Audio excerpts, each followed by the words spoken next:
पवन उड़ा के ले गई रे मैया की चुनरिया।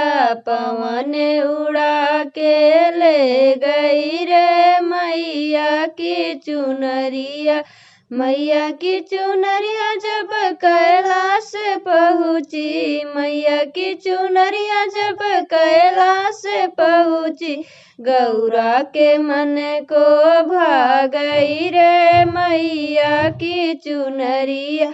गौरा के मन को भा गई रे मैया की चुनरिया। पवन उड़ा के ले गई रे मैया की चुनरिया। पवन उड़ा के ले गई रे मैया की चुनरिया। मैया की चुनरिया जब अयोध्या पहुँची, मैया की चुनरिया जब अयोध्या पहुँची, सीता के मन को भा गई रे मैया की चुनरिया। सीता के मन को भा गई रे मैया की चुनरिया। पवन उड़ा के ले गई रे मैया की चुनरिया। पवन उड़ा के ले गई रे मैया की चुनरिया।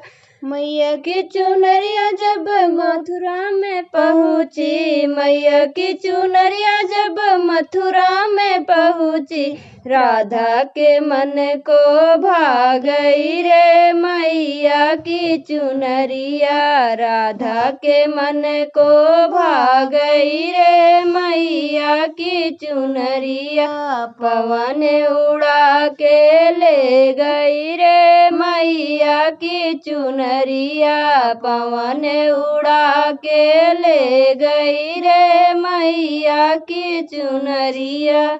यदि आप सभी को मेरा यह गाना पसंद आया हो तो हमारे चैनल को लाइक करें, सब्सक्राइब करें, शेयर करें। Thank you.